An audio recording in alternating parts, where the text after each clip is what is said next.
Bonjour et bienvenue, l'après-midi bat son plein ici au cœur de cette tournée régionale de la place DTP édition 2023.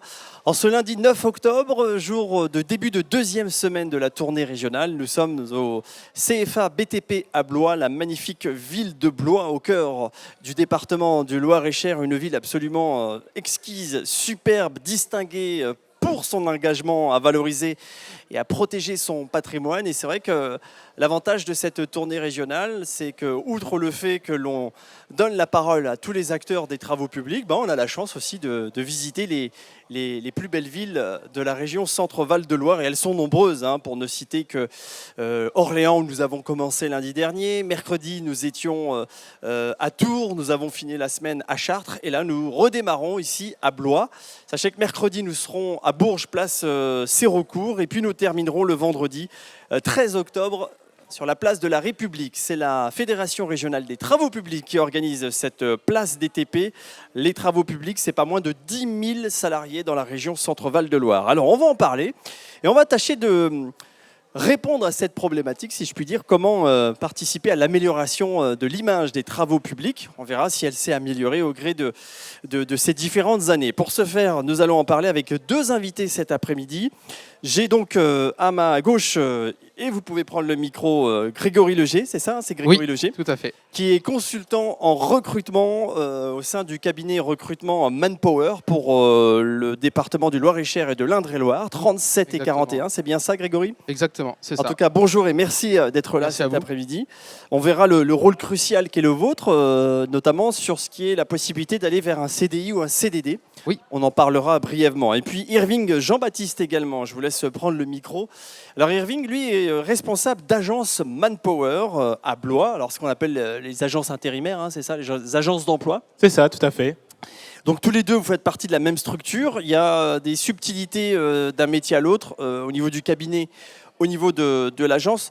Avant de parler de ce qui est en train de changer dans les TP, ou en tout cas ce qui doit changer pour améliorer l'image que l'on peut en avoir, et dire surtout que, encore une fois, c'est une filière d'avenir, une filière où il y a une belle carrière, une belle évolution professionnelle à faire, une filière où les salaires sont beaucoup plus intéressants qu'il y a quelques années. D'abord, quand on parle de consultant en recrutement, Grégory, il faut s'attendre à quoi en termes de consultant ? Qu'est-ce qui change par rapport à une agence ? Alors, sur mon travail de consultant, aujourd'hui, on travaille sur le recrutement CDI et CDD. Et on fait aussi passer des évaluations pour certaines entreprises qui le souhaitent. Notre travail va être un petit peu différent de celui d'agence, c'est-à-dire que nous, on va accentuer vraiment sur les besoins en recrutement d'une entreprise. Voilà. Donc vous allez à la rencontre de ces entreprises, c'est ça ? C'est ça, on a des contacts avec les entreprises qui nous demandent de leur trouver différents postes en CDI ou en CDD, et nous, tâche à nous après de pouvoir répondre à leurs besoins. Voilà, donc on travaille avec des chargés de recrutement qui s'occupent du sourcing, mais on travaille également avec les agences qui sont très importantes pour nous, parce que c'est le premier à avoir du vivier et avec lequel on échange régulièrement. C'est là où on peut faire la jonction, toute trouvée d'ailleurs avec Irving, qui lui est responsable d'agence. Là, en l'occurrence, on est sur uniquement de l'intérim, ou est-ce que l'on peut aller aussi vers des métiers, enfin des contrats, type CDD, CDI ? Est-ce qu'il y a une spécificité qu'on ne va pas retrouver dans un cabinet ? Alors non, nous aujourd'hui, on va vraiment se focaliser sur la partie travail temporaire, en tout cas en agence.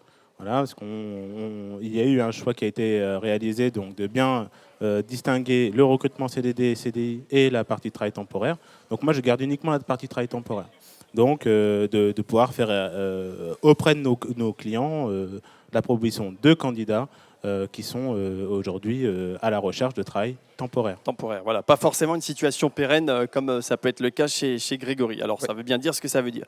Voilà, ça c'était en guise d'introduction pour qu'on comprenne bien la différence entre le métier de Grégory et celui d'Irving, même si vous êtes complémentaires, parce que vous participez à des séances de job dating ici à la place DTP de Blois, donc au CFA BTP où nous sommes depuis ce matin 9h. Alors on parlait des solutions pour améliorer l'image des TP. Est-ce que les choses changent, Grégory, et qu'est-ce qui est en train de changer par rapport à une image qui pouvait être un peu négative, et pourquoi il y avait cette image d'abord? La première question, c'est pourquoi il y a toujours cette idée un peu négative des TP. Or, en fait, ce sont de beaux métiers. Oui, c'est des beaux métiers avec plein de choses intéressantes, des évolutions possibles, plein de passerelles, énormément d'emplois d'ailleurs dans ce domaine d'activité.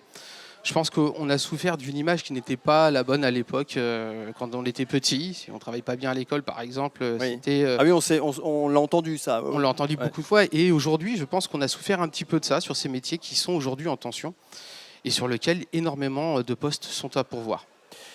Est-ce que ça change? Est-ce qu'on entend encore ce genre de propos? Voilà, si tu ne travailles pas bien à l'école, tu vas travailler dans les travaux publics.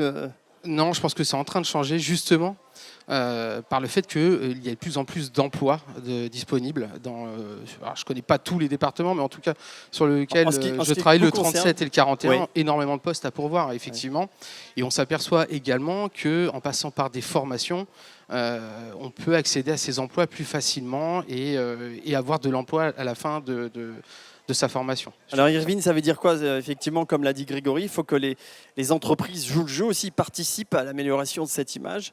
Par quel levier? La formation, entre autres. Ça aussi, c'est un volet important, c'est peut-être le plus important, non? Je pense qu'effectivement, c'est un volet qui est très important aujourd'hui, car on est sur un métier à valeur, productif et à valeur. Et le temps passe et nous avons de moins en moins de candidats disponibles qui intéressent nos partenaires et nos clients. Et on a un devoir, nous, en tant qu'agence de travail temporaire et aussi que le cabinet, de pouvoir faire en sorte que la population accède à cette période de formation pour pouvoir être intégrée dans les entreprises par la suite. On a un axe de travail qui est très important au sujet de la formation. Donc on se forme dans les écoles, dans les centres de formation, par exemple un CFA. Est-ce que vous êtes en lien avec ces structures aussi qui participent à la formation? Ça fait partie est-ce que c'est un pan de votre activité? On développe de plus en plus nos partenariats avec les centres de formation, oui. Et ça se traduit par quoi? Comment?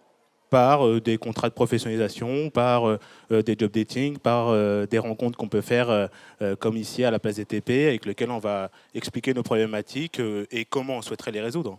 Donc là, ça a du sens que vous soyez là aujourd'hui. Pour vous, clairement, c'était un rendez-vous attendu, j'imagine. Oui, bien sûr, parce que ça nous permet de rencontrer les acteurs, les principaux acteurs en tout cas de cette activité, d'entendre leurs problématiques et de trouver des solutions ensemble pour pouvoir accéder à cette partie de formation et de faire en sorte que tout le monde aussi y trouve son compte, car dans quelques années, on remerciera ces actions qu'on est en train de faire aujourd'hui. On a évoqué avec Irving le fait que de temps en temps, on propose des profils et l'argument en face des entreprises, c'est de dire bah oui, mais ce n'est pas le profil que je recherche parce qu'il n'a pas d'expérience. Quel levier on peut actionner justement? Qu'est-ce qu'on doit changer pour ne plus s'entendre dire il n'a pas d'expérience? La formation. Oui. Donc on en revient à ça. Ça passe par la formation que nous, on peut faire avec les agences Manpower, mais ça passe aussi par les contrats d'alternance aussi. Oui. Ça, je trouve que c'est important parce qu'aujourd'hui, l'alternance est considérée comme une véritable expérience professionnelle. Et ça, c'est vraiment important, je pense, aujourd'hui. Alors, en off, tout à l'heure, quand on préparait cette interview, vous m'avez dit que les choses ont changé avec l'alternance. Avant, on ne considérait pas forcément ça comme une expérience, c'est ça? Oui, c'est en train de changer. De plus en plus d'entreprises nous disent que l'expérience acquise pour certains candidats avec une alternance, et voilà, pour eux, c'est nécessaire et ça leur permet de pouvoir un petit peu élargir leur champ de recrutement. Donc on a élargi le spectre. C'est ça. Avant, on considérait que l'alternance n'était pas forcément, voire pas du tout une expérience. Aujourd'hui, elle est significative. Oui. Donc ça participe aussi à changer la donne. Bien sûr. Et de manière très positive. Bien sûr, exactement. On en est où, pareil, au niveau des rémunérations, Irving? Les choses évoluent dans les TP? Elles sont meilleures qu'elles n'ont pu l'être par le passé? Je pense que ça s'améliore de jour en jour, d'ailleurs. Que sur ce secteur d'activité, car on prend en compte la pénibilité de l'activité, les conséquences aussi que ça impose, et on a aujourd'hui des rémunérations qui sont plus attractives qu'auparavant. Oui. Alors le paradoxe, Grégory, c'est qu'on est dans des métiers en tension. où on a quelques difficultés à trouver les bons profils, mais en même temps, quand on propose des profils, on peut nous dire ça ne convient pas forcément. Oui, parce qu'on cherche de l'expérience. Effectivement, beaucoup d'entreprises cherchent une expérience et nous, on va axer nos recherches sur ça, sur l'expérience. Ouais. On n'a pas forcément Ouais. tout le temps quand on sort d'études. D'études et de formation. Ouais. Voilà, donc s'il n'y a pas de formation, c'est vrai que c'est un peu plus compliqué. On parlait des métiers en tension dans les TP, il y en a, mais il n'y a pas que dans les TP, hein, il y a beaucoup de secteurs d'activité. Alors déjà, on peut peut-être redéfinir ce qu'on entend par métier en tension, Grégory. C'est des métiers où on a du mal à recruter, tout simplement, où les entreprises ont du mal à recruter. Et donc, on appelle ça des métiers en tension. Et donc, nous, notre job aussi, c'est d'aller pouvoir recruter ces personnes-là, aller les chercher.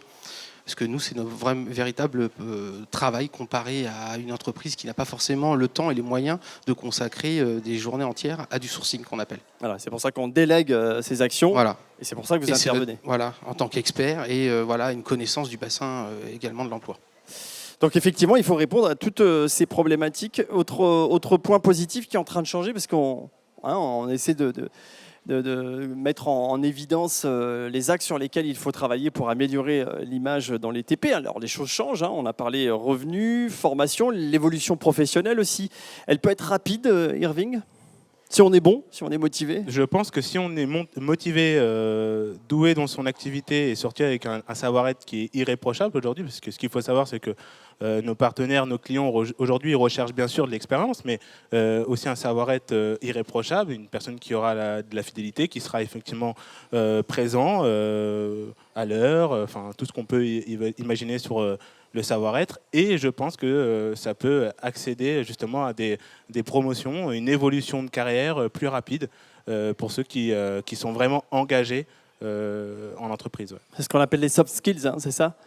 Je ne pourrais pas vous dire exactement le terme. C'est la notion tendance mais, pour parler du savoir-être. Oui, je pense que Grégory sera Oui, plus c'est armé ça. que moi. C'est exactement ça. Grégory, c'est ça ? C'est ça, exactement, ouais. Aujourd'hui, les entreprises, de manière générale, TP ou hors TP, elles font de plus en plus attention à ce savoir-être. Oui, c'est important. Et on nous demande, justement, on passe par des évaluations, parce que Manpower fait passer aussi des évaluations. Ah oui, racontez-nous. Voilà, sur tout ce qui va être, comme vous avez dit tout à l'heure, les soft skills, les hard skills, pour qu'on puisse avoir un candidat, on peut le connaître à travers aussi l'échange qu'on va avoir avec lui, mais aussi à travers des évaluations, savoir comment il se comporte en milieu professionnel. Et les entreprises font appel à nous justement pour soit dans le cadre de recrutement ou soit dans le cadre aussi d'évolution professionnelle en interne. Donc quand on parle de comportement, c'est ce qu'a dit Irving, c'est arriver à l'heure. C'est Arriver à l'heure. Être dans la capacité de se mettre en relation rapidement avec les équipes. C'est ça, savoir travailler en groupe, en équipe, ouais, sur plein de choses, effectivement, qui sont importantes pour l'entreprise. C'est ce qu'on appelle le savoir-être. Voilà ce que l'on peut dire allez, en 10 minutes, parce que le sujet est passionnant et vaste. Est-ce que vous voulez rajouter autre chose, Irving, par rapport à cette notion d'amélioration de l'image dans les TP ? Alors, autre réflexion qui vous viendrait à l'esprit ? Non, pas une réflexion particulière, à part que c'est un métier vraiment à valeur, avec lequel il y a beaucoup d'opportunités, beaucoup de possibilités pour nos jeunes aujourd'hui, et même pour ceux qui souhaitent faire des reconversions aussi. Il y a toujours des possibilités de faire. Je pense qu'on est sur une activité qui va être en croissance dans les prochaines années, et que les entreprises qui ne prendront pas de former aujourd'hui, je pense que se remercieront dans quelques années. Alors, former les jeunes, oui, vous l'avez dit rapidement, il y a aussi les adultes qui peuvent être en reconversion professionnelle. Il y en a beaucoup Oui, Grégory ? énormément. Ouais. Énormément de formations professionnelles sur beaucoup de métiers différents, mais on a énormément de contacts avec des gens qui ont futurs déjà une certaine candidats, carrière voilà, professionnelle. et qui changent complètement de voie et qui souhaitent faire autre chose. Oui, effectivement. Donc ça s'appelle de la reconversion professionnelle. Voilà ce que l'on voulait dire par rapport à cette image des TP. Heureusement, les choses évoluent, changent, et tant mieux, parce qu'on actionne des leviers permettant d'améliorer tout ça. Puis voilà, avoir un pouvoir attractif, c'est important, de faire venir les personnes. On voulait parler de cela avec nos deux invités, Grégory Leger, consultant recrutement pour le cabinet de recrutement Manpower dans le département 37 et 41. J'ai rien oublié. Puis Irving Jean-Baptiste, responsable d'agence Manpower à Blois. C'est bien ça. C'est ça. Merci à tous les deux d'être venus autour de la table de la place des TP pour évoquer ce sujet. Sujet de société, je pense qu'on peut le dire. Les enjeux sont forts dans ces métiers en tension. Restez avec nous, bien sûr, sur notre chaîne YouTube. Et puis, rendez-vous aussi à Place DTP, ici, au CFA BTP de Blois, jusqu'à 18h. Merci de nous avoir écoutés.